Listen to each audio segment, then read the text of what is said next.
Hey guys, welcome back to Friends and Enemas. My name's Lindsay. I'm your host, and today I am interviewing Leigh Collins. This episode does contain talks of sexual assault, trauma, and the criminal justice system. I want you to take care while listening because I do believe that these conversations are crucial to have, though they may be distressing to hear. You may have heard Leigh's powerful victim statement across social media platforms and or the news.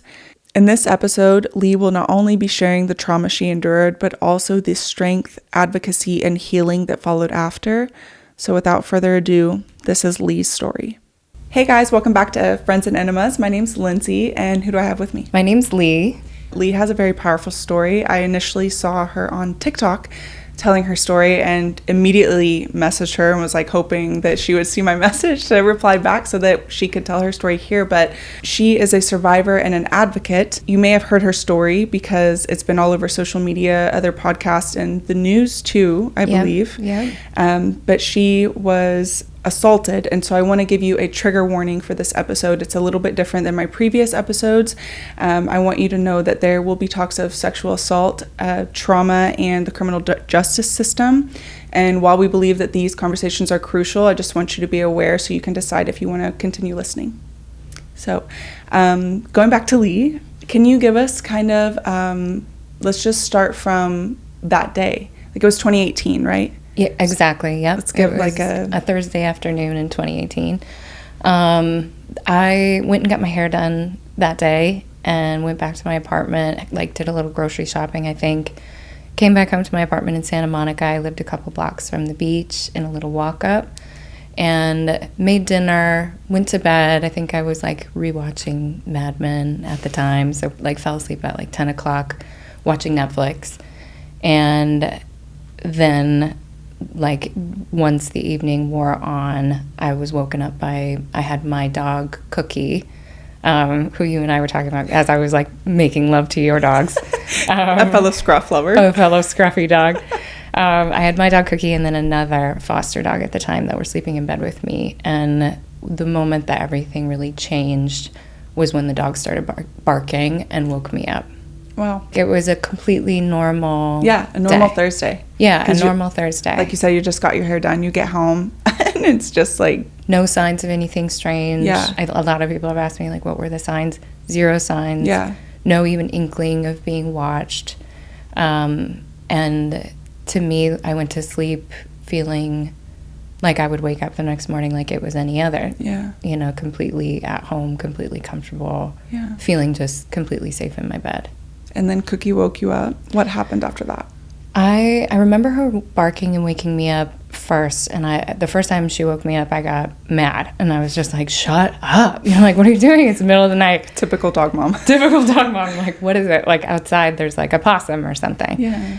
And I think I kind of peeked out the curtain to see if there was something outside.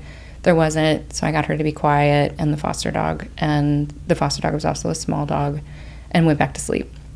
And I think it was probably about 20 minutes later, I woke up to them barking again. But as a dog mom, like, you know the difference between, or you can feel the difference between like a real threat, I think, in their bark. Yeah. When they're really, really trying to tune you into something versus like an inkling. Yeah. And I think the first time they must have heard him testing ways in or potentially like knew that someone was outside. Mm-hmm. And then about 15, 20 minutes later, when they were barking again, it just felt a lot more intense. And from the second I came back to consciousness, I knew it was different. I was like, there's something really to be afraid of here. Even saying that now, like, I don't usually get like physical feelings about when I tell the story, but that there were certain moments throughout the evening that things changed. And that was one like inflection point where things changed. And I sat up and grabbed my phone and looked at the time, and it was 3:04 a.m. and put my phone back down on the nightstand. And when I did that, there was like Christmas lights in my living room, so they were kind of ambient light. There was ambient light coming from the hallway, and I could see out into the hallway. But I saw like a figure, just a shadow, like a silhouette of a figure, kind of lean. And now I'm like starting to get I can feel it. It's okay. Kind of lean into the doorway and I just saw the silhouette, and then it leaned back out of sight. And I think, you know, when you see something like that, like that's like a worst nightmare feeling. And when you're a little kid and you see the trees moving outside and you think like it's a ghost or it's like a vampire, it's something, you know, it's like something scary and like unnatural and not real. And I think my brain started convincing me like, you didn't really see that, that wasn't real. But then the little foster dog got up and jumped off the bed. Cookie stayed in bed with me. She was like, I'm not going. She's like, I know something's over there. But this little foster dog got up, walked down out like to the door frame, kind of peeked around the corner, and then like came skidding back into the room. And I had an ex-boyfriend at the time who like knew where the hide key was. So I was like, maybe it's him. You know, like that. Your brain's trying to hopefully rationalize, for sure. Like, how can I make it so that this isn't a worst nightmare situation? Because it can't be that. It can't be that. So then I was convincing myself that it was him in the doorway. And I got up out of bed, didn't take my phone. I had a hunting knife in my underwear drawer, didn't grab that because I didn't know how to open it, especially in the dark. It was like a really heavy, complicated hunting knife from my friends in Wisconsin. And I walked out into the living room and then the dining room, and I started to kind of feel more nervous in the dining room, like energy. Your body knew. Yeah. Like when you can feel somebody's behind you, like that electricity feeling. It was like a crackle, energy, kinetic thing. And I walked into the kitchen and looked to my left, and there was a man standing up against the wall. And I like looked from his head down to his feet, and he had a knife in his hand. It was one of my knives. I knew as soon as I saw it because it was a black handle, black blade. And I just ordered the set on Amazon like 2 weeks prior. So I was like, that's my knife. That's mine. From my set. And I like, it was almost like another voice took over in my mind from that point that was really definitive in telling me exactly what to do, which a lot of people have different theories about what that voice is, but I can say for certain there was another voice telling me what to do. If it's like that's like your survival brain, you know, if that's something spiritual, if that's, you know, whatever that is, it happened and it started to say, this is a nightmare person. You don't know this person. Run. Oh my God. And I took inventory of everything that I could see. As I looked him up and down, he didn't say anything.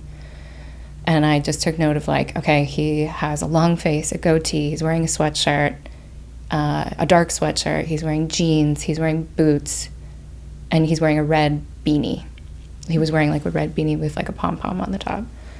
And then I just ran backwards as fast as I could, like not even for the door. So your kitchen, he's in the kitchen, doors behind him essentially. Behind, the front door was behind me. Okay. Yep. Okay. And then you're running backwards towards the door? Not consciously to escape. I see. Just kind of, I think it was just away. Like a visceral away. And it was like, once I went through the dining room, back through the dining room, back through the living room, pushed myself up onto like the love seat of the couch, which was by a big bay window.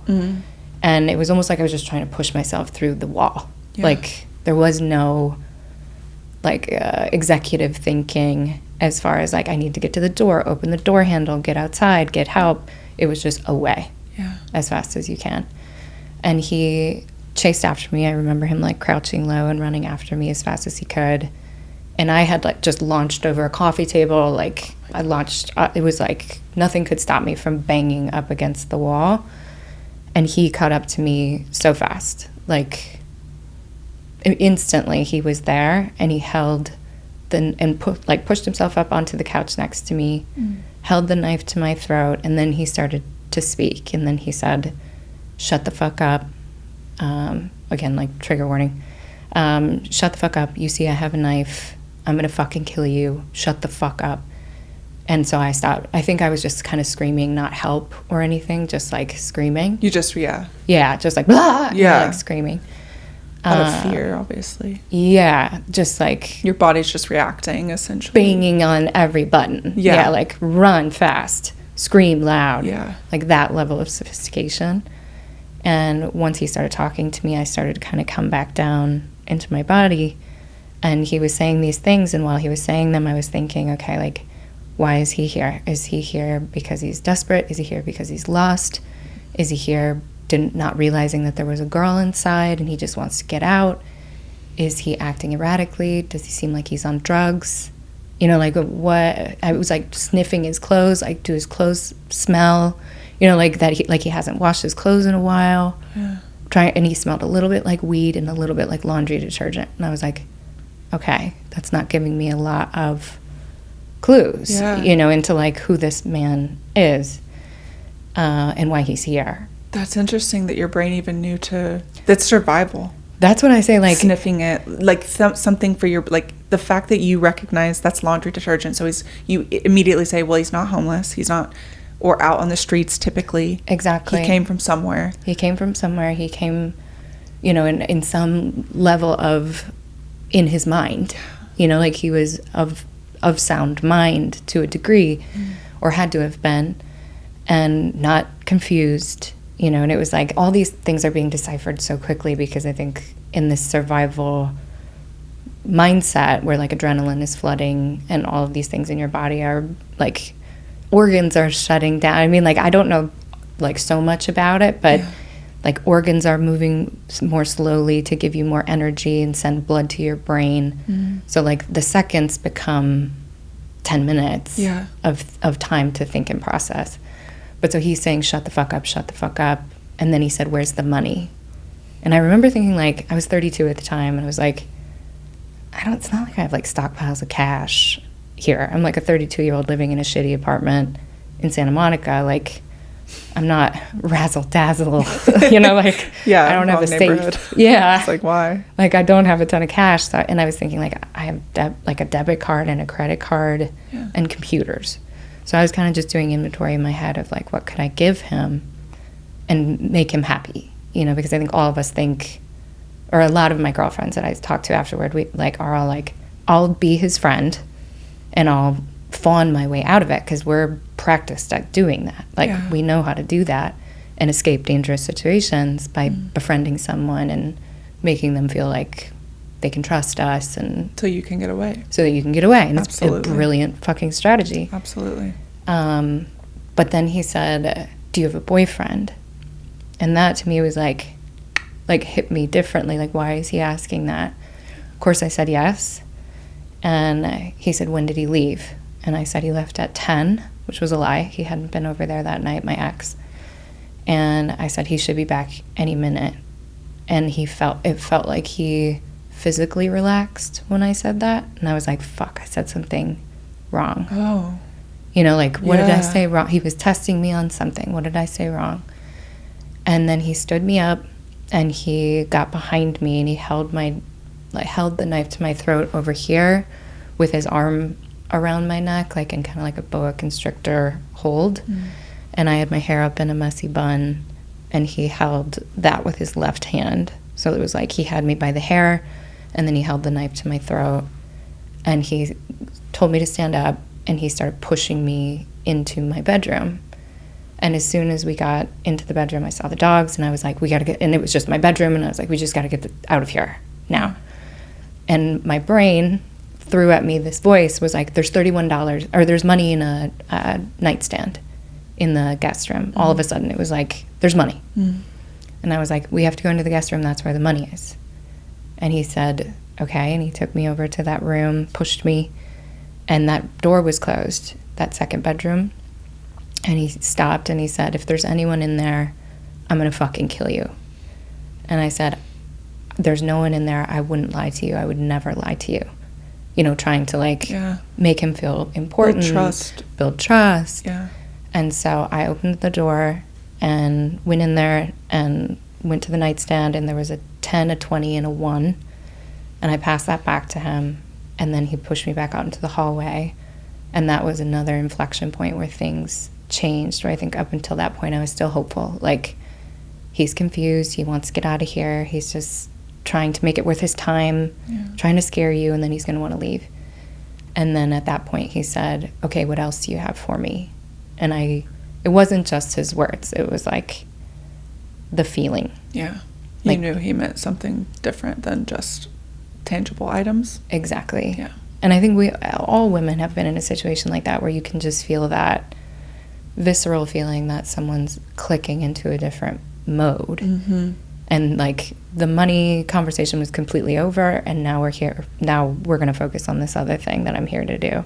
So he pushed me back into my bedroom, and I just remember it was really cold because the fan was going in there, and he told me to click the switch, and the switch controlled the fan. So it was just really, really cold and like windy from the fan. And I didn't know where the dogs were, and I was scared that they were going to get hurt. I knew, that I just couldn't, that would set me off. And he told me to stand up against the wall, and it was dark. Told me to stand up against the wall, and I put my hands up against the wall. And he stood behind me, and I think had the knife to my throat the whole time, but then with his left hand started feeling under my shirt, started making moaning sounds, saying oh yeah, and I he wasn't I don't think he was doing anything to himself at that time. That was something that the prosecution was asking when we were in court, because he had the knife to my throat and he was just touching me and moaning. But then I started crying and I started begging, and I was just sobbing. I just kept repeating, please, you don't have to do this. You don't have to do this. I'm a nice person. Please, you don't have to do this. I'm a nice person. And I thought that would matter.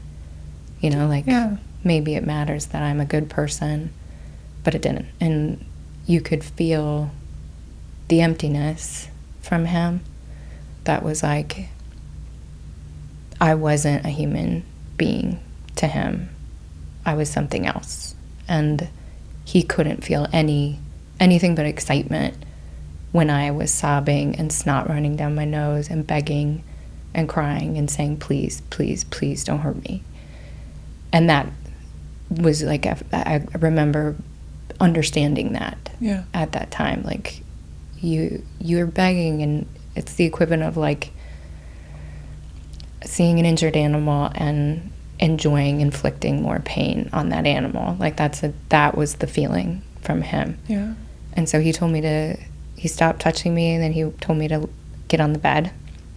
So I got on the bed in a little ball, my knees up and my arms up. So I was just kind of fetal. Yeah.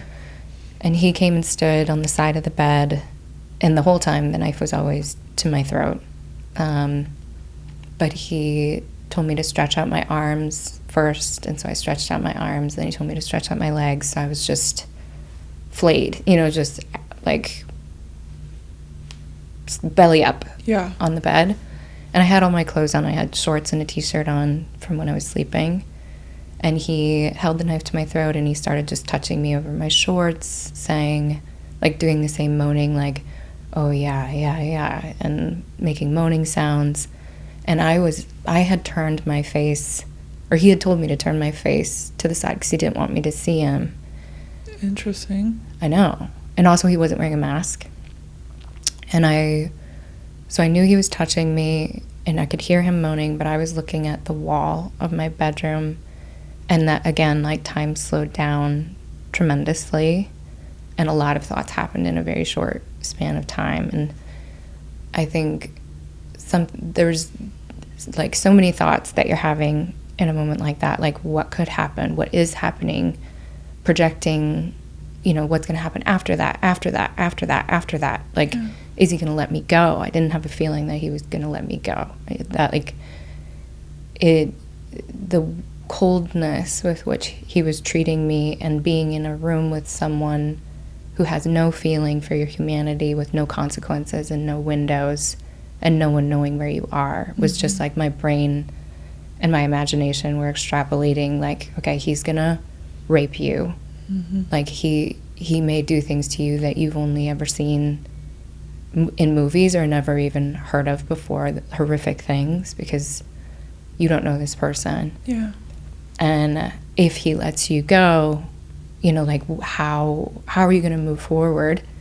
And of course you can, you know, like the human spirit is indomitable and you can, but I just had this feeling like he's not going to let you go. He's going to be very violent with you and he's not going to let you go.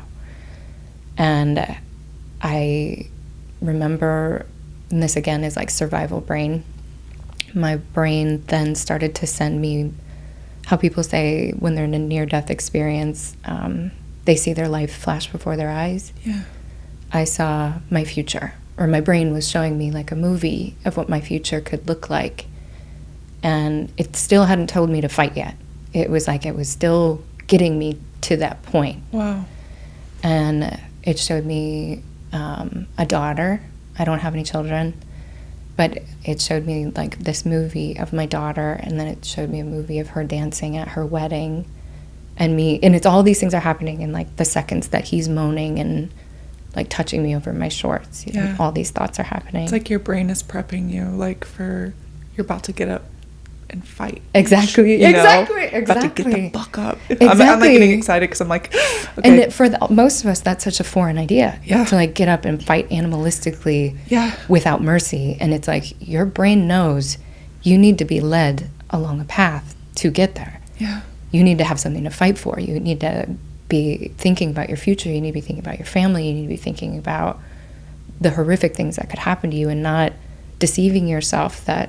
Like gaslighting, like earlier in the night, you were like, could be my boyfriend. Or he could want to just let me go. Right. Exactly. Right. These little things, but your brain is like, you have to accept, accept the danger that you're in. And I like imagined my dad and my brothers and my ex-boyfriend all like breaking down the whole wall, you know, like not coming in the door, just like breaking down the whole wall and finding me. And I thought, they don't know you're here. They don't know he's here.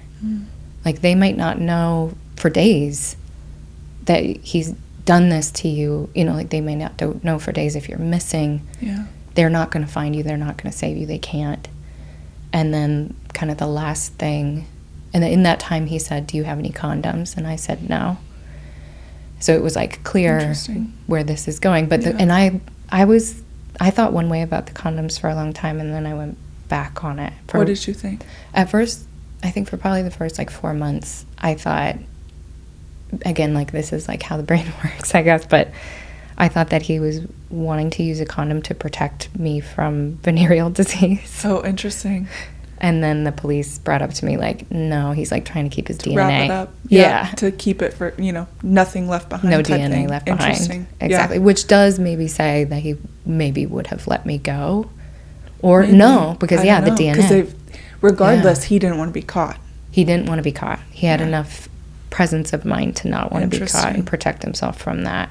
Sorry, didn't mean to get you off, but I was like, no, thank you, because I like it's. Sometimes I get so mad at myself for doing these things, but I think like thinking these things and being optimistic about people's intentions. But it's like I don't want that to ever change about myself, even in like a shitty situation. No, it's also just your brain protecting you in a separate way. That's being so true. Like, maybe this person isn't as bad as it looks that they're about to be. Like, not, it's your brain protecting you in a different way. So I don't think stupid of yourself. I like that framing. Yeah. Thank you. You're welcome. Yeah, it's your brain trying to protect you from like the alternative, which is horrific. Yeah.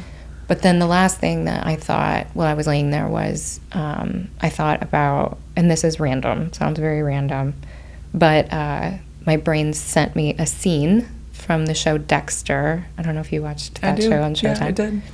I don't remember bookmarking this scene. It was not a scene that I consciously remembered. It was just something that my brain had stored, unbeknownst to me. And I saw this scene play out where Dexter is strapped to a table and he's been caught by another serial killer, and that serial killer is waiting to hurt him, and it seems like there's no way out. And in the scene, Dexter's voiceover says, a wolf in a trap will chew off its own leg to survive. Its survival instinct is that strong, and so is mine. And then he knocks himself, he like rattles the table, knocks himself off, breaks his own arm, pulls it out of the strap, and he survives. Wow. Because he was willing to sacrifice something. And I heard word for word, a wolf in a trap will chew off its own leg to survive. And then my brain just kept repeating, a wolf in a trap will chew off its own leg to survive. A wolf in a trap. And so I said that to myself, and I knew that I was going to fight. And I was like, maybe it will be so horrific to him, all the blood, because I'm just going to never stop. Like, he's going to have to cut off my arms, and I'm never going to stop, and I'm going to do as much as I can to terrify this man, and I'm willing to lose my arms. I'll still have my heart. I remember thinking that. Like, he can take every limb off my body, and I'll still have my heart. And he went to get up on the bed, and he told me to turn on my side. And I felt him get up, and I felt like his erection on the back of my leg. And for a second, as he was getting up on the bed, he pulled the knife away from my throat. And I have a scar that I showed in court from where the knife was. So he had been holding it to my neck. Oh my God. The second he pulled the knife away, I screamed, "Somebody fucking help me!" As loud as I could. And in a second, he had me straddled. He was on top of me. It was like a flailing of arms. And then I felt what I always describe as like bop, bop in my head right here in my forehead. And it felt like he was hitting me with like the butt of the knife, which I was confused about. But it wasn't. He was stabbing me in the head with the knife, which the police later showed me was a carving knife from my set, so 12 inches long. He was stabbed me twice in the head, which I didn't feel pain at all. Felt like this. Wow. Nothing. So your adrenaline's on 100%, fire. 150%. Yes, like my whole body was like under a protection shield of zero pain. Wow. And like tons of focus and adrenaline, which thank God. Yeah. And because a lot of that is like not up to you, right. Your conscious mind. You know, it's like your biology is putting that into play. But we were like fighting with our hands again. I remember punching at his zipper and like twisting my fist, like trying to like hurt him as much as I could. Yeah. And then I felt like white. I remember seeing like white light. And after the second one started to register, he's hitting you. He's again. Punching you. Oh yeah. My God. And it didn't hurt. It was just my eyes closed and I saw a white light. So I remember thinking, he can punch you 100 times. He's punching you. He can punch you 100 times. You can't fall asleep. If you fall asleep, you die. And that was that voice in my head. That is so crazy. And saying, if you fall asleep, you die. It's a strange kind of like childlike voice. Yeah. You know, like very primal sounding. And it said, if you fall asleep, you die. He can punch you 100 times and you can't fall asleep. But he only punched me 3 times. And after that, we were still flailing and fighting. I got my legs up and underneath him, and I have big, like, ham hock, tree trunk legs. It was like, this is my superpower, if anything. And I got my legs up underneath him and launched him off. And he flew off of the bed, landed on the ground facing the like, headboard, facing that wall in between the bed and the dresser. And in that moment, I still have a tick in my body that will come out when I'm anxious, that there's one that is like pulling my face to the right, which I think is pulling away from the knife. Oh my God, yeah. It's like, I don't know, I still don't know how that works, but it feels like relief when I do it in repetition. But it will like pull my face away from the knife, and then it will also be this moment that I was free. Because once he was off of me, I was free, and I sat up like in bed, and it was like having your body back after that was like elation. Yeah. The best feeling in the world. I've been like liberated from a death sentence at this moment, and I think I like see that it's affecting you, and it like I don't know. I think there's so many women. I think so few of us are in situations like this, that to this extreme, to be tested, and I don't think we hear this version enough. And that's exactly why I'm so glad you're here to tell your story. Thank you. I feel that. And thank you for having me to help other women hear this, because Absolutely. Of course it's not a guarantee if you fight that you get away. Right. Of course it's not. But it is an option, and I don't think we've been told that it's an option for a very long time. We've been told comply. Right. We've been told there's no chance. We've been told you're dead. And this is an example of that being an untruth. Yeah. That there is a possibility that you can fight. That is a part of your arsenal. Absolutely. And I sat up, and I kind of instinctively, I didn't feel any pain, but I instinctively held up my left hand and looked at it, and I remember it was dripping blood onto the comforter, and it was like a shock. I had never been injured that badly. My ring finger on my left hand and my pinky finger were kind of dangling, and there was just like flesh, you know, it like that he had, my hands had taken the brunt of the attack from the knife. Yeah. So I was bleeding really bad, and I think at that moment I started to get really angry. Like, it was less fear and more anger. Yeah. And I looked down at him, and he was looking down at both of his hands, because I only learned after this that there's such a thing as a stabbing knife, which has a stopper on the handle so that your hand doesn't slide when it hits something like a skull. So, but when he was stabbing me, and when the blade hit my skull, his hand slid on the blade, and he cut his hand really bad while we were fighting. So he was looking down at his hands, and I was looking down at my hand up on the bed, and I was just in a rage. I was just like, I remember seeing red, how people say you see red. It was just like red clouded around my frame of sight. And I looked down at him and I screamed, "You cut my fucking fingers off? You cut my fucking fingers off? I'm gonna fucking kill you." And I meant it. Like, it was not to try to intimidate him, wasn't to try to scare him. I was fully overtaken with, you are going to die. Because he had shown me how little he cared for my livelihood, for my body, he had broken this contract that we have between each other as human beings to not damage each other's bodies. And fuck you. Like, if you're willing to do that, I'm gonna fucking kill you.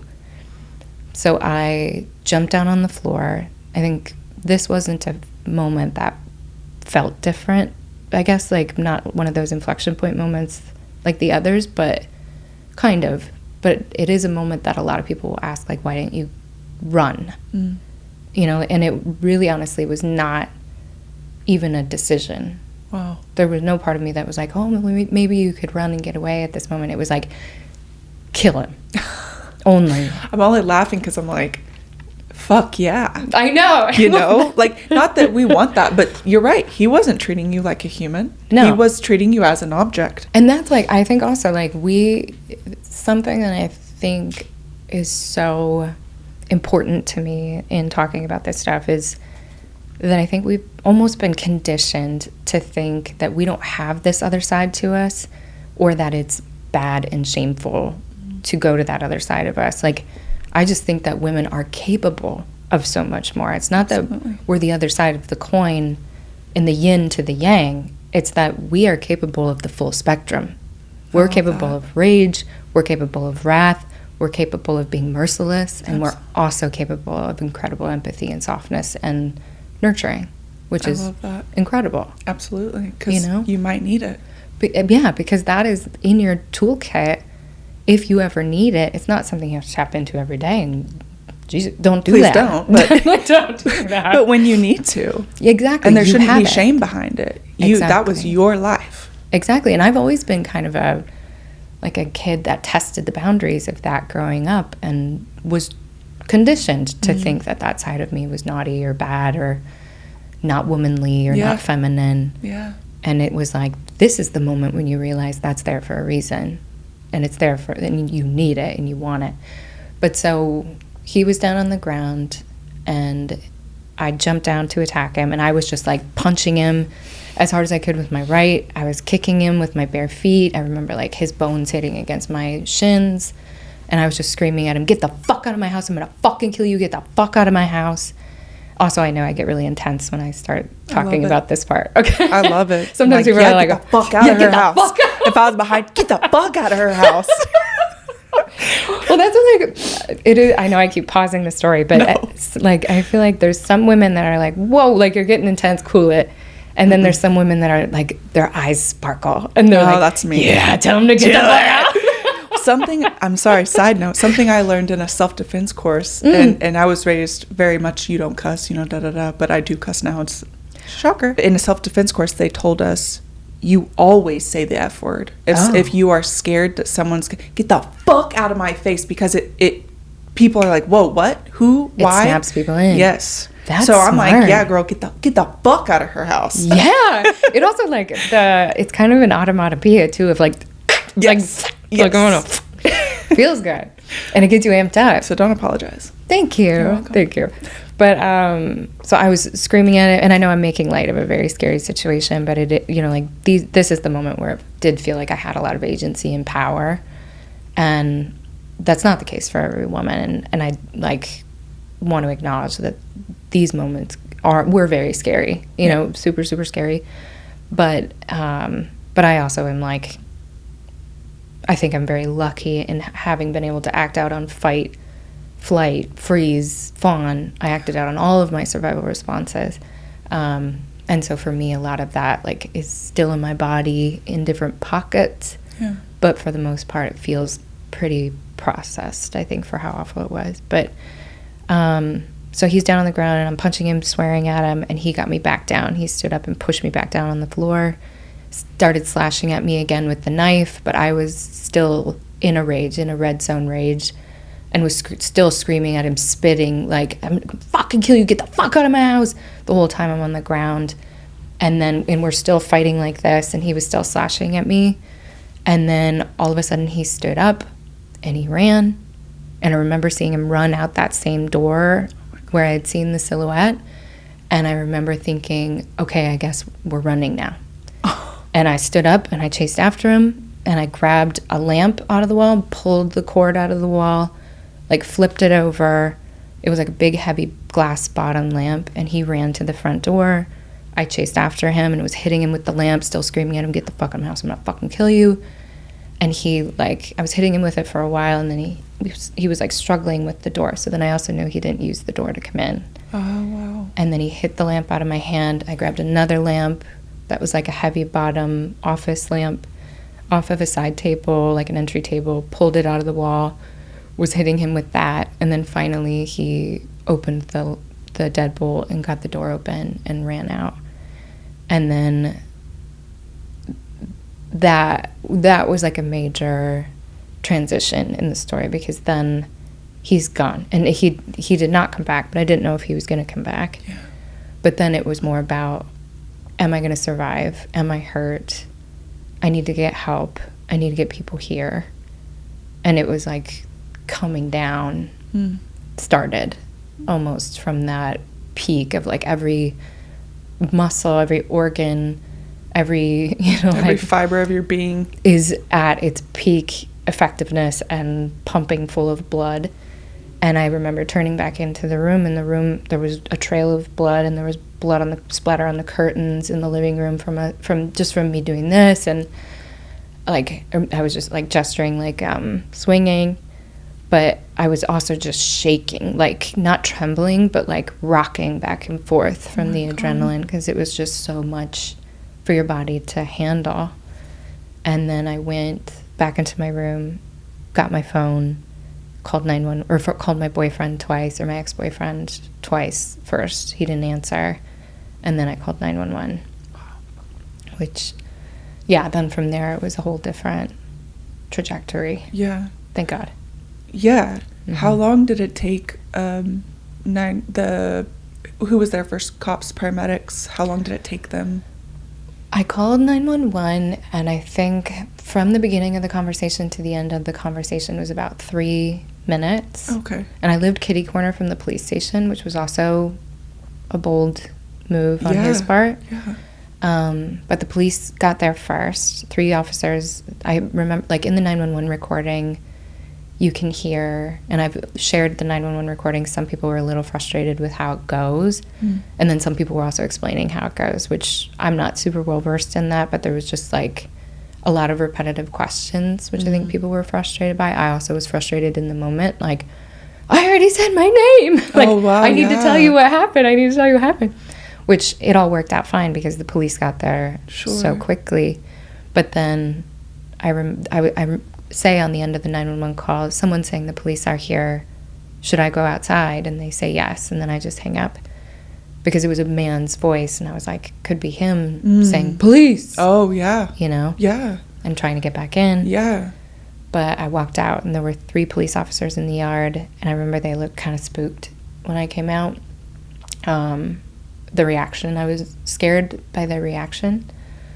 And because you hadn't seen yourself yet, correct? I had. So I went and got my phone, and then I went into the bathroom and turned the light on, and I just remember seeing red. Oh my God. And then I went like this, and I could see my eyes, and my hair had been cut by the knife, so my hair was standing straight up, and then these 2 cuts on my forehead were each about 3 to 4 inches long, and so they were just bleeding a ton.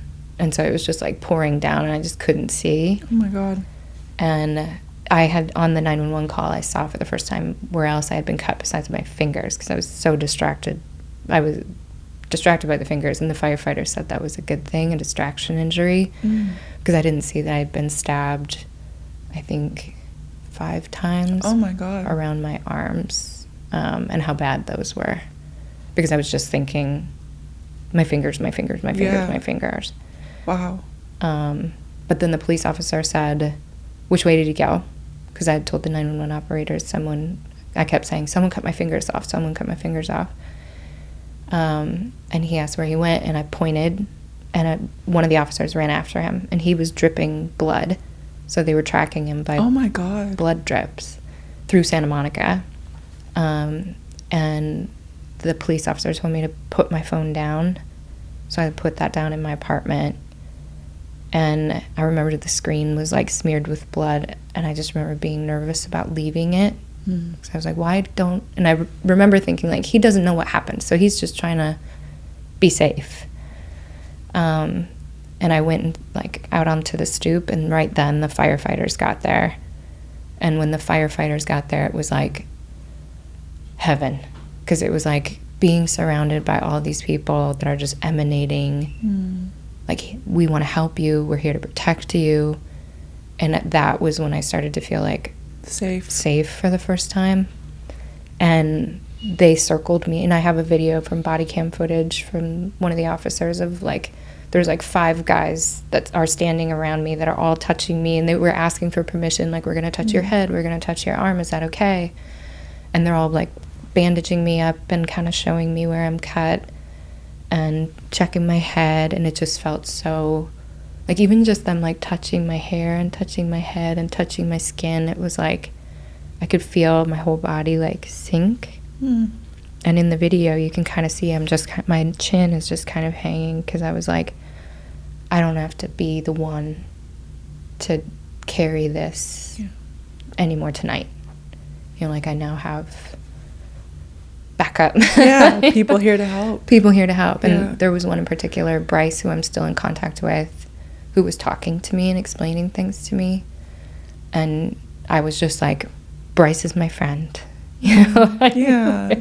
And he's an awesome guy. Aww. We're still definitely friendly to this day, which he was the one when I went to go to the fire station that he was we just never get to see people after that happens. Yeah, that's cool that you have a relationship with him too, because I told you, I'm a nurse, I don't get to see everyone who leaves the hospital, and we all have patients that we think about, we're I wonder how they're doing, Do you? So all the time. All the time. I bet every nurse has somebody, at least one, that they're wonder how that person's doing, Yeah. And you don't get to really follow up on them. So can you even ask for contact information? I think you if can. They offer it? Yeah, you can. It's dicey depending on the hospital policy. If they find HIPAA's weird, so I think people get nervous with further contact or how far we're allowed to go. But when patients offer, I'm yes. Immediately, yes, I love that. Because at the end of the day, we're all humans, and I think nurses, to me, and anyone who's especially spending time with people at these really scary moments when you're really raw and vulnerable and you don't have your family around, you don't have your people around, it's you really feel the interconnectivity that we have with other human beings, just kind of like we look out for each other. Absolutely. And that comes out when we see each other in need. Absolutely. Especially like with people that dedicate their lives to that. Right. I do have a question. Why did they have you leave your phone? I think it was because not knowing, like when I was on the 911 phone call, all I could really get out, because there was a lot of conversation around like clarifying the injuries to my fingers. Do I have a rag? Transfers? I didn't get to get out exactly what happened. I just said, like, a man tried to rape me and cut my fingers off. And I think my take on it was that they weren't sure if I was going to act erratically. They weren't sure if I had a weapon. They didn't know what the full story was, essentially. Exactly. Like, they're like, who's this lady? And I think, to me, it was like a safety precaution. But I also, like, this was in 2018, similar to now, like, I don't have everyone's phone numbers memorized. So then, like, that started to become a problem as I started to get processed, where they were like, who can we contact? And I knew my mom's phone number, but friends, and my mom lives in Wisconsin, where I'm from, but then local friends, it was like, I need my phone. Without my phone, I'm lost. So what happened after the cops get there? You're with the paramedics. They're chasing after this man. Yeah. What happens next? So a gurney comes out into the yard, and this I have on the body cam video, and my dad and my brothers saw this video in court. They were the first in my family, including myself, to see it in court. And they all three came out of the courtroom because the trial happened during COVID. So there was only a few people allowed in at a time, and I couldn't be there for any of the trial because I was a witness. But they all three came out after seeing this footage and cried and were very upset, and they just said, "You look like a deer. You look so scared." Because I get on the gurney and they're asking me my name, my birthday, and I look up at them and I just look like a scared animal. Very like big-eyed and frightened, but very like childlike, probably. Very. To your dad especially, I'm sure. Yes. And like to them it was a story, but then seeing the reality, and I was bandaged up by the time they saw me, but to see the reality of what it looked like, 4 minutes after it happened was a different thing. And I also remember thinking, like, I need to be a good girl, I need to be compliant, I need to be helpful. And so you could see that in it too, because I'm like trying to be as on as I can while I'm still like processing this thing that happened. But they take me out, they put me in the ambulance. Bryce rode with me in the ambulance, and I remember them saying they were going to take me to Westwood. And they, like, once we got into the back area of the ER intake, they wheeled me out on the gurney. Bryce stayed in the ambulance, and I was really sad that he was not coming with, because I didn't have a point of contact of safety. So I remember feeling a little panicked that he wasn't coming with. But then they wheeled me in, and we passed one room that had all the lights off and no people in it to the left in this long corridor, and then we started to pass this room that had a bunch of lights on and 15 people in it, and we passed it, and I was like, oh, thank God we passed that room, because that's for somebody really bad. And then they backed me in to that room, and I was like, that was another realization of this might be really bad. Oh wow. How bad I'm injured versus I just need my finger, put them in milk, do something to my finger. Put them in rice. I don't know what we need to do. What are we doing here? Because I was just on a loop of that. Yeah. And then they took me in that room, and I remember them positioning me onto the other bed, and all the lights and all the people coming in and out of the doors, and I was scared. And there's pictures of me from then where my eyes are very glassy, and I think that's when I started to go into shock a little bit. And I started to, I think, kind of retreat because there were so many hands touching me, and I was so scared because I was like, now this is a different battle. This battle between me and him is one thing, but now I don't know how bad this is, and this is really scaring me, that I'm somebody in the ER that needs this much help. I would think this was like a gunshot guy, you know? Yeah. But there were 3 nurses that stood up by my head, and I remember one of them had super curly hair, and she had green tortoise, or it was like tortoise glasses with green flecks in them. And they kind of like formed a little halo at my head, and they were talking to me and asking me questions, and they're saying, "We know what you did, and we're so proud of you." Oh, it was made me cry. That's so sweet. It was so nice, and they, like, I know that they were there to comfort me, and we started talking about, they were like, after our shift, we're gonna go get margaritas, and it was just like they were talking to me about like normal things. Yeah, like you're just one of us. Yeah, like just we're at brunch, and that helped a ton to keep me from floating away, I think, and going to a place of like blocking everything out, which was good because I hadn't talked to the police yet. I hadn't given a statement yet. I hadn't talked to my mom yet, but so they were kind of making me laugh and just reassuring me and saying they were so proud, and I was just trying to like divorce myself from the rest of my body, because there were things, like they had to check for a spinal injury, so there was like a couple fingers in my anus at one point, and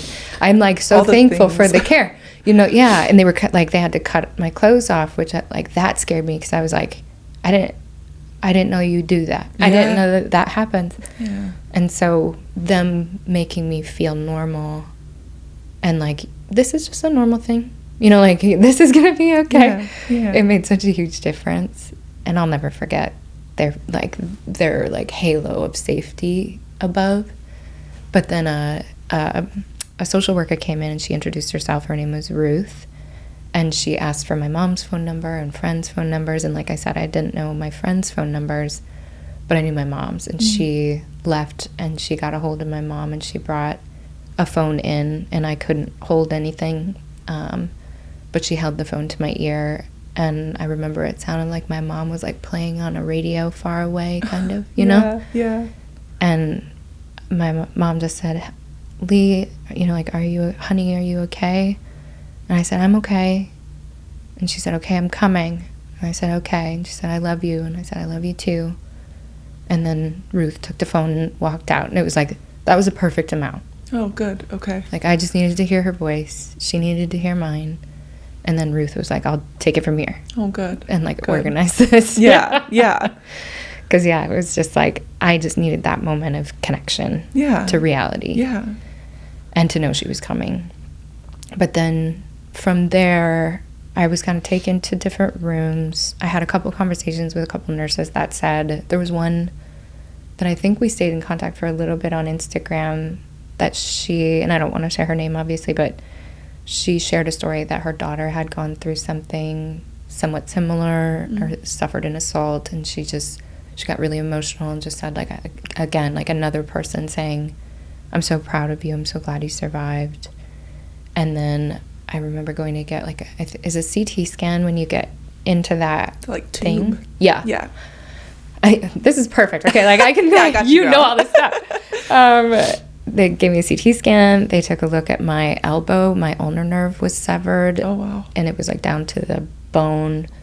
And then these fingers, I might be saying this wrong, most of the tendons were severed, and they would need to be reattached, and I have kind of small baby hands. So there was a lot of conversation, because there wasn't a doctor that they had there that would be able to do a specialized surgery like that. So they were trying to figure it out. And then the police came, and I gave a statement, a verbal statement. And I think it was maybe, and then a friend of mine, my brother was able to get a hold, my mom called my brother.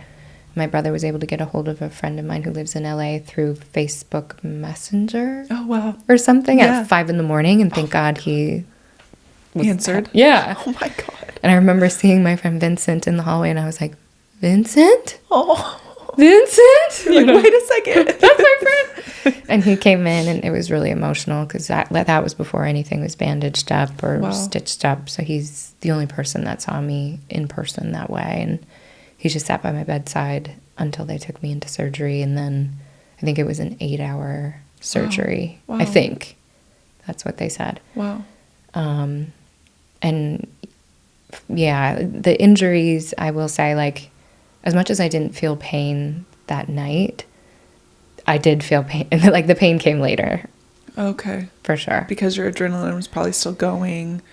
Yeah, even hours later before I went into surgery, I was still not feeling any pain. Wow. At all. Wow.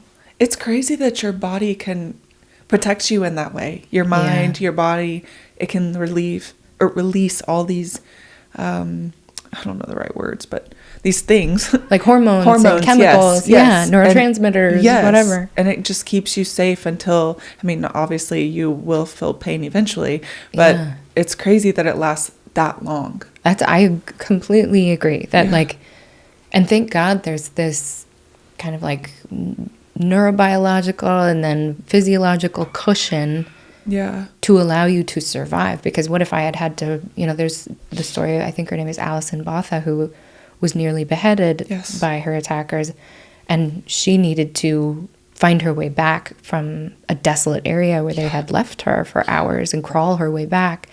So like that cushion lasting so long is so beneficial. And then I think, also I think for me it helped in the pain management to know and remind myself when I was in extreme pain during the recovery, where the doctor told me I wouldn't sleep. Like I just had tears streaming at all times from the pain. Yeah. And it would help me to get through it, telling myself like, this is a sensation. This is, like a series of different things, like working together to give you a sensation of pain. It's temporary. It will go away. You can live through anything temporary. Yeah. And I think that, like, knowing that pain can be turned on and off also kind of helped with the mental challenge of getting through that. Wow. How long did it take until you saw your mom or dad? So once I woke up from surgery, I think from trauma and from the medications I was on, because I was on, what's the drip? Dilaudid drip. I was on muscle relaxers. I was on Klonopin. I was on gabapentin. I was on just like tons of things. And I was just like hitting that Dilaudid drip. But do it, girl. Like, it's not enough. Make it stronger. But time starts to get cloudy after that. For about 6 months, it's hard for me to put things chronologically. I think my mom was there the next night, or that night, I guess, because it happened at 3 a.m. early on a Friday morning. Okay. I think my mom was there by like 9 o'clock Friday night. Wow. Yeah. And she came with my stepdad, and then my dad came, and my uncle came. And my mom talks about this, and when I interviewed her for my podcast, that for her, that was a nightmare. I was like, I want everyone I've ever met to come here. Yeah. Because I was like, this is a party. Like, I'm alive. I'm on drugs. Like, everybody pack in, because we are going to party. And my mom talks about how that was like the polar opposite of what she wanted, because she knew there were so many decisions that needed to be made. Like, she was really kind of like in a freeze state. Sure. When knowing that this happened. And so, like, they all got there within 24 hours, 48 hours. And then more and more people started to flow in. And I was under like a code name for safety. Yeah. Like it's like every hospital has something different, but like no call, like essentially you have a code name so that if your perpetrator were to be looking for you, they can't find you. Exactly, because they hadn't found him yet. Wow. So he got away that morning, and he was still on the loose. And so it was on the news, and the news was trying to contact my cousins in Wisconsin and get a statement from them. And then also he was on the loose. And it wasn't like a massive media thing. It was like a local media attention. Yeah. And I didn't know about a lot of what was going on outside, other than that he hadn't been arrested yet. I think it wasn't until that Monday, like 3-4 days later, that they had taken fingerprints from the crime scene from my apartment, and he was in the system, and he was on parole. He had to go to parole meetings. Oh, he was on wow. probation. He was on probation. I don't know enough, but I think so. I used to say parole, and then I think when I started posting, people corrected. Okay, so he was on probation for something else. Exactly. Wow. And he went to see his parole officer, or his probation officer, I guess. Okay. And the detective arrested him at that meeting on Monday. And he had a cut on his hand that he had gone to the hospital and said he cut himself on an apple. And he had it stitched up. He had 5 stitches in his hand. Oh, and he had a stab wound that he hadn't shown anyone in his thigh that he thinks I did, which I wish. I would love to take credit for that. But like in jail phone calls, he said that I stabbed him in the thigh. But I think what happened was he was running with the knife. And as he was running, stabbed himself in the top of the right thigh. Wow. Because I didn't, sadly. Yes. Sadly. But, yeah, they arrested him. And then I definitely felt more comfortable after that. But the police still said, we need you to stay under wraps. We don't want you to give any statements to media. He could have people on the outside that could come and intimidate you out of testifying. You need to be hidden. Don't go back to your apartment. We tried to go back and stay there, me and my family, one night after the hospital. And it was... Too traumatic. Yeah, it was like I just stayed up all night imagining how I was going to... And my ex-boyfriend was with me at that time. It was my mom and my stepdad and me and my ex-boyfriend. And I just kept imagining how I would save them if he came back or if someone broke in. It was just going through scenario after scenario, and I kept thinking, but I'm so tired and my arm is in a big cast. I won't be able to fight. And they're like, my stepdad is 6'8", and my ex-boyfriend is like a former football player. So it was like, I was like, I'm going to protect them, you know. That's crazy though, because that's just your brain like constantly trying to figure out, Yeah, like your brain is like, what if it happens again? What if it happens again? What are you going to do? And oh my God. Part of the story, though, in the hospital was that I was covered in blood, you know, from the... altercation? Yeah, thank you. And there was blood in my hair, there was blood in my eyebrows, there was blood still on my face, all down my body. And I think it was maybe that Sunday night, I was losing it. I was like, I need to get the blood off. And I was stuck, you know, like I had all my stuff connected and I was in a big cast from my shoulder to my fingers. And I was trying to get my mom to help me or friends to help me. And it was scary to them. Like I could see that I was scaring them with my intensity in asking. Because my emotions were easy to access after. You know, like rage was right there. Despair was right there. Terror was right there. So it was like I could flip so easily. So I would kind of like beg them and then get really mad. Like, just get it the fuck off, you know?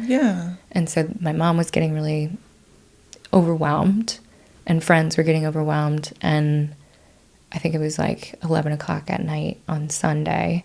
We were in a different room and there were 2 girls who I still am in touch with that were at the desk, 2 nurses. And I was like, Mom, just please, because my mom works in healthcare. She was a pharmacist at Mayo Clinic. Oh, wow.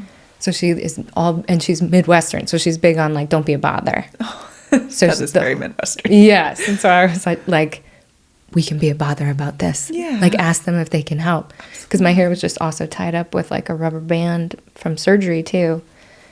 And she asked them if they could help. And she was like, oh, you don't have to help us. You know, I know you guys are busy and, you know. And they came in and they were like, we would love to help. So they brought in a bucket and they brought in rags.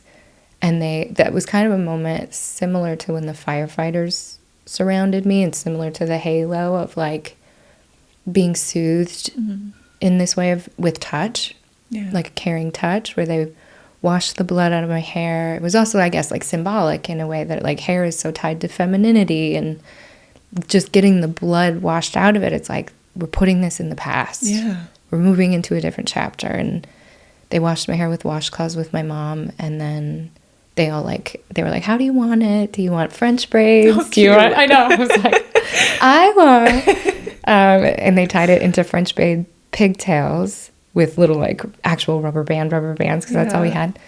And from there, like you can ask my mom, I was like 40% more agreeable and happier because I was just like, you could breathe. Yeah. Like I felt like I was trapped, and I felt itchy, and I felt agitated, and I need to get out of here, and like angry because it was like the story was still caked all over me. You hear that a lot from survivors of assault. Yeah. That one of the first things they want to do is take a shower. Yeah. They want to bathe it off, get it off of me. Exactly, like a hot shower and get it off. So that's like a powerful moment, like to remind healthcare workers too, like sometimes you're busy, but this is a priority too. You know, like helping you get back to that soothing moment where you can feel like you can breathe. You went through something extremely traumatic and the blood is still caked on your hair. Yeah. You know, it's like, get it out. I get where you're coming from. For sure. And I think it's like, you know, having a salon moment where you're getting your hair washed with warm water isn't as high on the priority list as keeping someone alive or, you know, providing life, or, you know, saving care. And I think once I was out of that stage, for them to take the time to do that was so lovely, and it's something I'll remember for the rest of my life. Yeah. And it just felt so good. Like you can see there's a picture of me. It's like a grainy picture, but I'm clearly like on a bunch of Dilaudid, and I'm just kind of like I finally feel good. Yeah, like this is heaven. Do you have your pigtails in that? I have pigtails. I feel like I saw that picture. And you can see on my face. Like I'm like, you're like, yes, I'm happy. And then a therapy dog came, which you saw me with your dogs like that. I was like, and he was a scruffy dog too. And he jumped up on the bed with me. And that, I think too, is just kind of like a visceral reminder that you're going to be okay. That like in an environment like a hospital where it can feel very technical, sterile, just overwhelming. I think having something tactile like someone petting your hair or a dog, you know, like a scratchy dog to come jump in bed with you and give kisses to, it did mean so much. That's good to know. That's good to know, because it's like things we can advocate for too for our patients, you know? Yeah. Where were your dogs when all this happened? So they were hiding the whole time, thank God. And my ex-boyfriend, well, I think first my ex reached out to my dog walker, and she went and picked them up at the house. Oh, good. I also have 2 cats, and they were hiding. So then my ex went and picked them up. They might have gotten taken to the Humane Society for holding because it was an active crime scene. Oh, yeah. But then when I was in the hospital, my dog walker was taking care of them, which was so nice. And then my ex took care of them for the rest of the time. And the foster dog that I had, I think we still had her for like another week. And then I was like, you know, gave her back to the organization and was like, I don't think we can take care of her through this. Yeah. And they completely understood. Yeah. Who wouldn't? Like, I don't think I can take this on right now. Yeah. But she ended up getting adopted to a nursing home to be a therapy dog, which I also was like, her little brave soul got that's so sweet. It's like full circle. Yeah. And she just was like such a sweetheart and so courageous that night that I was like, oh, I couldn't wish for anything better for her. Yeah. Yeah. I love that. Well, what happened? So when you left when did you leave the hospital? How long were you in the hospital? I think I was in the hospital for about 5 days, and I remember getting the news he was arrested, and they showed me what they call a 6-pack of faces. The first time they showed me, I had just woken up, and I was like, I don't feel confident about picking him out. Also, I've talked about this on TikTok. All of the shots were of him from above, and I only knew him from below. So, like, he looks kind of muscular in his mugshot. And he was a skinny, lanky guy. So, like, I've said that, like, maybe because most of, most of us are probably seeing, I mean, you're tall. Yeah. So you're like, that this little motherfucker. Guy. This little 5'6" motherfucker. But he was 6'2", so he was tall and lanky guy, and I've said like maybe we could think about taking multiple shots of that person. First time I was like, that looks too muscular, I'm not 100% sure. And then they showed me after I was out of the hospital I think it was about 5 days total that I was there. And then I was more sure, and I was like, that looks like him, like long face, goatee. And then he stayed, his bail was pretty high. It was like $1 million bail.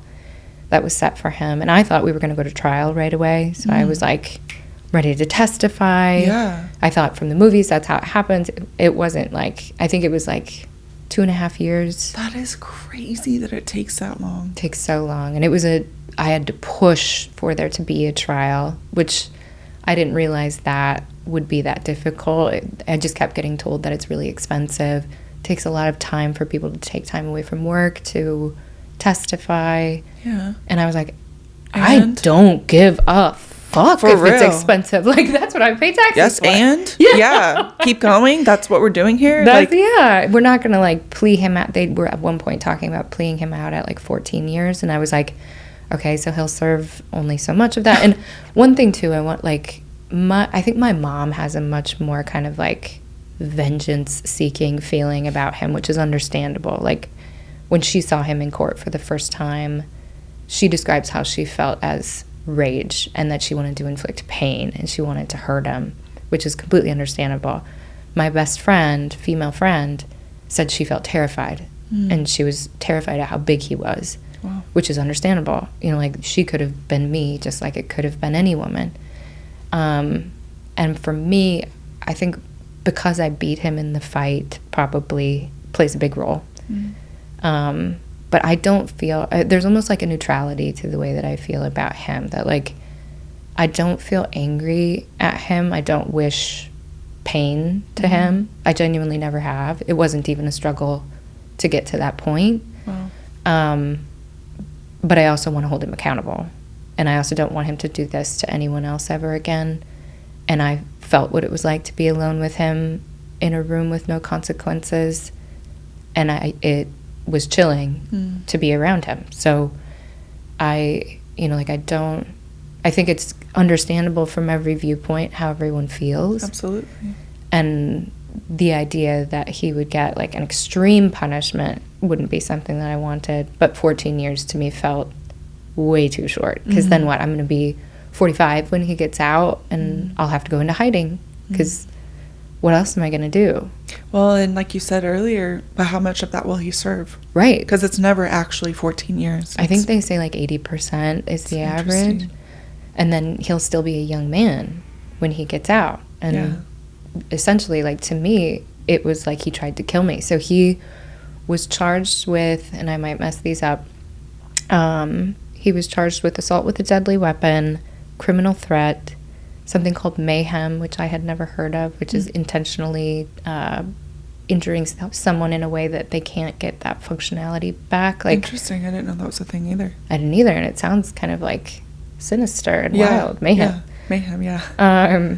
But it's like permanently disabling someone. And then I think aggravated mayhem is with intent. So they tried to up that to aggravated mayhem, but he ultimately was convicted of mayhem. And what was the burglary, which is different than robbery because it's entering a home. And then intent to commit rape while in the commission of a burglary of the first degree.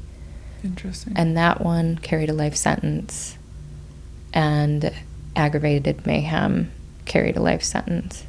So those were, like, I was confused why he didn't get charged with attempted murder. I ended up finding out much later that he had been watching me for a long time, so I didn't know why he didn't get charged with stalking. But I think they hedged their bets in these charges on what they thought they could convict him with. Again, also understanding from what they were telling me at the time that going to trial is very expensive, so, like, minimizing the amount of expenditure to get him convicted and put in jail for however long. Yeah. But all was completely educational to me. Like, coming out of the hospital, I thought we were going right into the courtroom, and we were going to be facing each other right then. And it ended up being years. That is crazy. And he stayed in jail for those years. Yep. Because he couldn't post bail. Right. Okay. Exactly. So we moved into an Airbnb in Santa Monica, my family and I. My mom took time off of work, thankfully was able to do that. And my stepdad took time off of work, and they stayed out here with me. And I needed help. Like, I was in a big cast, so I couldn't, like, put my pants on and off. I couldn't take a shower really by myself for a little while. And they helped me with that and helped me take care of the dog and helped me take care, like with the friends were helping take care of the cats. And it was a lot of turmoil because there was so much change happening. I think probably about a month out was when I started to experience the PTSD symptoms, which I also thought that would happen immediately. I had a twitch in the hospital that started immediately, but like the psychological symptoms of PTSD didn't start until I think like there was all this mounting change and overwhelm and fear and uncertainty and desperation. And then it was about a month out that started to kind of paint a different reality. And then my parents had to go home too, so then I think it became more of like a battle within myself, and trying to find the right resources to seek help, mental health help, the right therapy, the right physical therapy, to try to put things back together again and feel safe again. And that I think is, I do think like coming out of the hospital, Ruth, the social worker, she gave us phone numbers for people. She tried to equip us with everything that she could.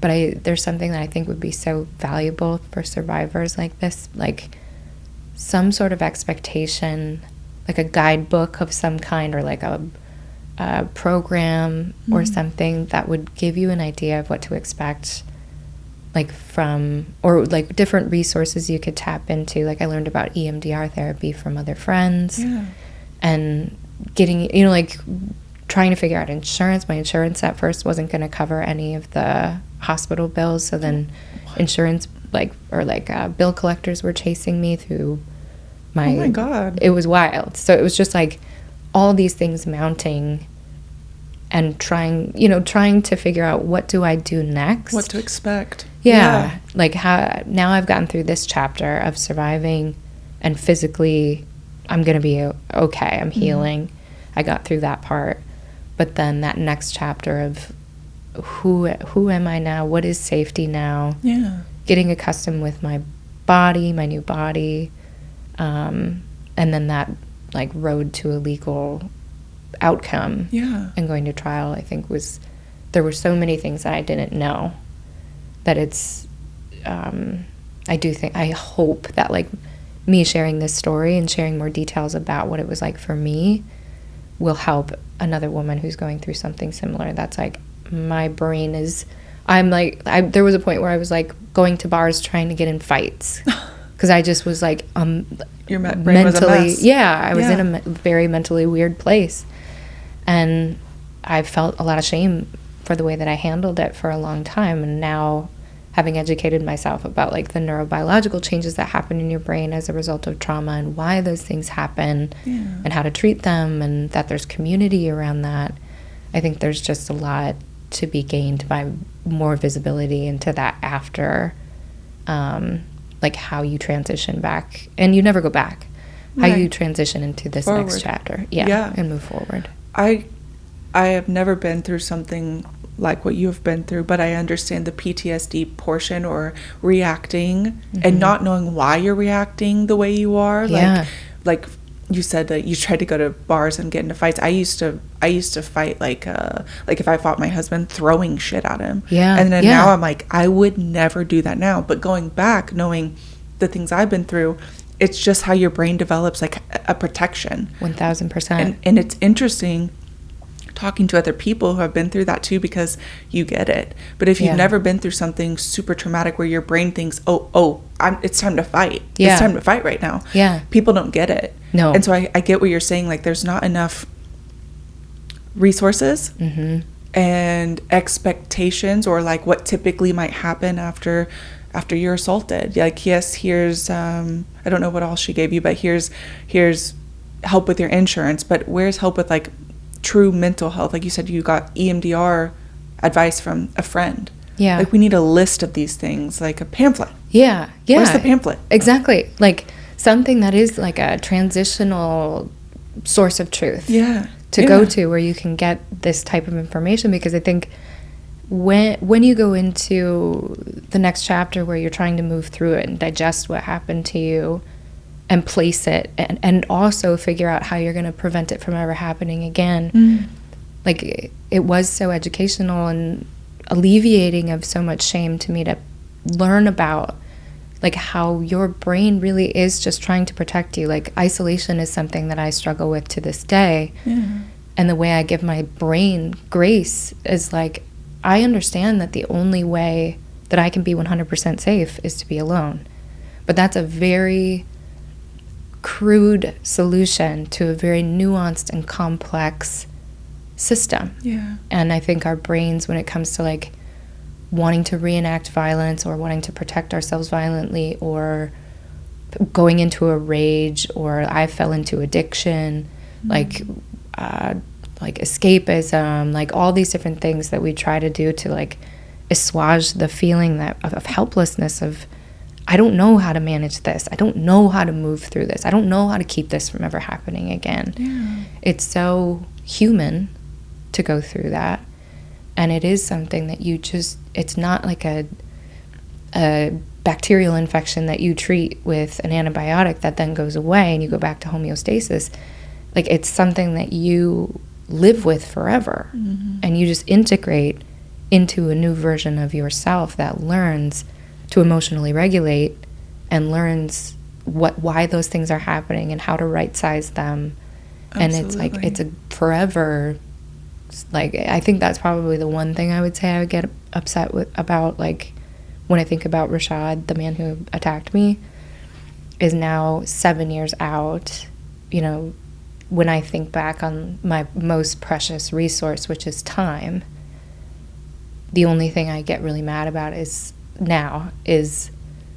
how much time I lost, or like how much time that comparison is the thief of joy, but friends of mine have spent, finding partners or like finding their home or nesting or having children, that I've spent trying to get this trial to go and prepping for speaking on the stand and filing all the paperwork that needs to be filed and trying to find access to the right like healing tools and mentally getting myself to a different place. And it's like that time, I love the person I am now, and I say that again and again, that like I can't see myself without this having happened anymore. And that's despite him, not because of him. You know, like I did that for myself and became a person that I'm proud of and I love. But there are times when I think about, like, what if I had had all that time back? And that is a slippery slope because you can't. But if I were to say anything would be a place of anchor, it would be how much time I've had to dedicate to finding justice, to finding healing. And then, I do feel a lot of purpose in telling this story, which I think I do look at as a gift. But it does come at a cost. I think like the time spent focusing on this isn't time I'm not like going out to brunch with girlfriends on the weekend because I'm working on editing a podcast or I'm, working on writing and stuff like that. So it's kind of a double-edged sword of like with great purpose and then also this loss of time. It's like you've spent this time rebuilding yourself into a new version of yourself, and which who you love, which you should love yourself, and you do. But that's an interesting perspective, and I think that I'm glad you said it because I think it could get lost sometimes, if that makes sense. I think people can feel really alone if you hadn't said that. I wonder who would have felt really alone in that something they're like that. It. Yeah. I do think sometimes, and I struggle with this now, I think now that I've been talking about this on TikTok and like the story has spread much more quickly than when I did my podcast. One, it's like being believed on a mass scale, being validated on a mass scale is so healing, but it's also something to process. And then two, I think people look at me sometimes, even people in my personal network, and think like, oh, well, it's easy for you, or you're so strong and infallible, and I'm not that. And to me, like, I am so fallible. I am so not always strong. Yeah. I am not like built for this. I didn't have any boxing training before this. I box now. I didn't have any self-defense training before this. I wouldn't have called myself even mentally strong before this. I was in a really dark place when this attack happened. I think sometimes people hear this story and it's kind of like a wish fulfillment story a little bit, because I was in bed at my home with the doors locked, with the windows locked. That came up at the trial. Were the doors locked? Were the windows locked? What if they fucking weren't? Honestly, side note, when I watch things like this, and I understand everyone has a job, but it makes me so mad, some of the questions they ask the victims. Yeah. I'm like, and why? And what? What's on the other side of that question? Who cares if it was unlocked? And it wasn't. But who cares if it was? He had no right to be in your home. Even if I was sitting out in the front yard in a bikini. Exactly. He had no right to do anything. Right. Yeah. No right. And it, to me, is like, I've been through situations before. I've been raped before. I've been sexually assaulted before.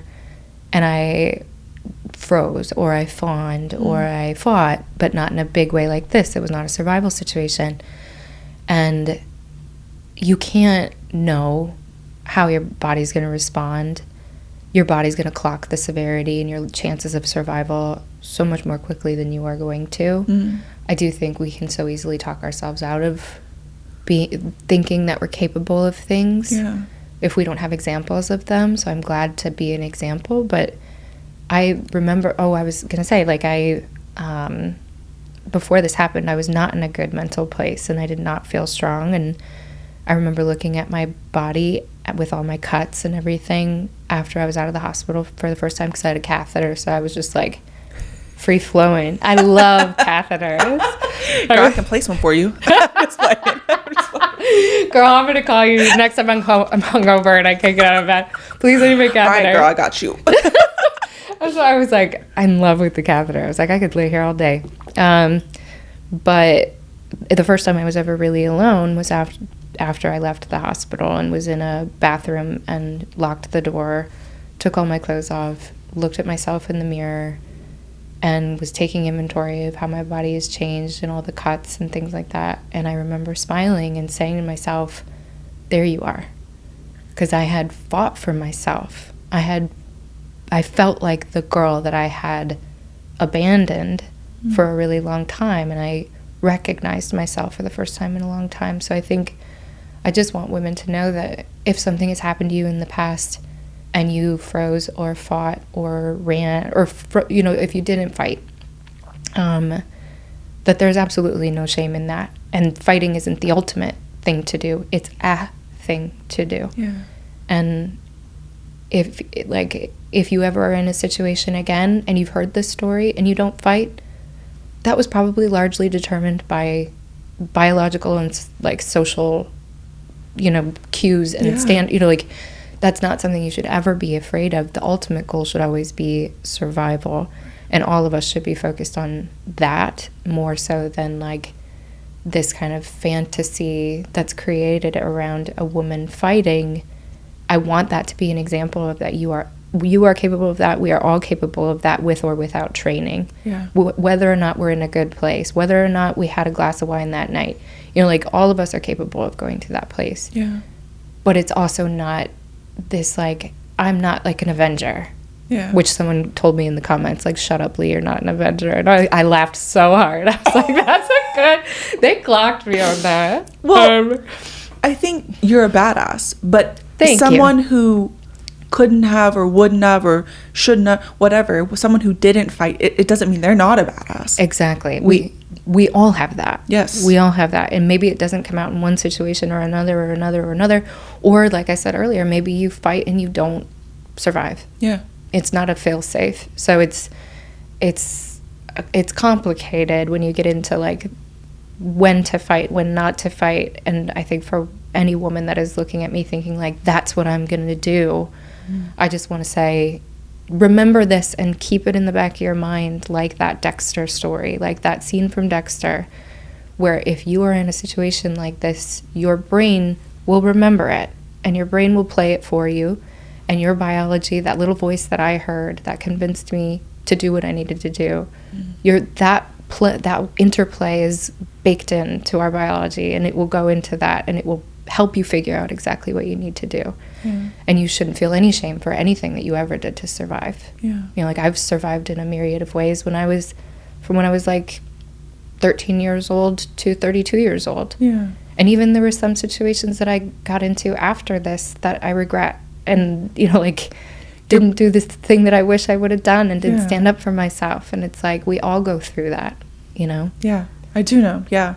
I think your story is so powerful for so many different reasons. And I love that you're just talking to women, telling them no matter what, survival is the key. Yeah.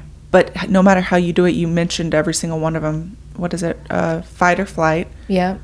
Freeze or fawn. Yep. And I'm sure there's others, but like, that's what we think about. And no matter what you choose or don't choose, it's the right answer. Like, you're trying your hardest to get away. And shaming ourselves for stuff that we didn't know as well is something I think a lot of people do, but women especially. For sure. Thinking, I could have said, I should have said. Enough with that. You did what you did. And I'm not saying it's easy to just like, get over it. I don't mean get over it. But we have to start empowering ourselves to realize that we don't have all the answers, but whatever you're doing is probably the right answer. Yeah. You know? And it's like, if you look at the entirety of our lives, there may be moments that you're learning for the next time. You're learning how to survive for the next time. And I remember when I was in college, I heard a story about my friend, a girl I knew, and I thought she was so cool and so pretty, and she was like an awesome artist and a singer, you know, like all these things. And I just had such a big girl crush on her. And I remember hearing a story about her. I lived in Chicago, hearing a story about her riding on the L, and a guy like started touching himself and like looking at her, and she stood up and yelled at him and was like, "What the fuck are you doing?" And like went to go get the train person to stop the train. And then they stopped the train, and he started running, and she ran after him. And I didn't think about that night, but I remember it today as a 40-year-old woman. Like, there's moments that we hear that inspire us to continue. Like, we're a complex system that's just going to continue like gathering data, input to figure out what is the thing we need to do when it's like this time like I had, where you're right on the edge of maybe you're not going to make it. Yeah. And then your brain has amassed all of these different things for you to tap into. Like, what about this? What about this? What about this? What about this? And then you push go, you know, and it's largely just kind of like an amalgamation of all of your life experiences together that then give you the strength and give you the whatever tools that you need to survive and get through, whether that's heartbreak, whether that's violence, whether that's someone taking your control away in some way or another. Yeah. Like, as long as you survive that, you fucking won. Yeah. You know? Yeah. I love that. I really, really appreciate you sharing your story again. I can't imagine if that's re-traumatizing in any capacity. I love it. Thank you for letting me tell it. Yes, absolutely. Yeah. Okay. And thank you so much for having me. I told you before we started recording that my podcast that I did in 2021, on the analytics side, it's only 10 episodes, but far and away the most listened to episode is the episode where I'm in the hospital, and there's like a love triangle, which might be part of it too. But like I've had a lot of healthcare workers, like social workers and nurses, reach out, both from the experience and that have just listened to the story and said it's interesting to hear it from the other side. And so I think I'm just really thankful to anyone who dedicates their lives to being with people in their worst moments, and then also has that kind of continuing curiosity to know what it's like to be on the receiving side of that care, because I think it just shows an incredible amount of like generosity of spirit and compassion. Yeah, I think this is just another way to help healthcare workers remember, even in our hardest days, patients are really going through it. And like, there's things you said that will stick with me. The small things like cleaning the blood off of you, getting your hair clean and braided. Yeah. Those are small things in the hospital. Yeah. You know, we're taught this like hierarchy of needs, but there's something it's what stuck with you. The nurses at the head of the bed, the halo of them just chatting about their day. You know, we're going to go have a margarita. They're just it's these little things that I'm like, yeah, okay, I need to remember that. I need to remember that when my patient's going through something really difficult. Yeah. So I'm excited for everyone to hear this and share your story. More resources will be out there. Where can everyone find you? So I'm on TikTok. My handle is Hey Miss Collins, and Instagram is the same handle. My podcast is on Spotify and Apple Podcasts. It's just a 10-episode narrative podcast. It's called Extraordinary, a First-Hand Story of Survival. And then, yeah, let's all hang out, gals. Let's go get margaritas. I'm going to have the links to her socials and her podcast along with some resources in the description. So please go give her a follow, give her podcast a listen. And again, thank you so much. Thank you. This was great. Thank you. Bye, guys.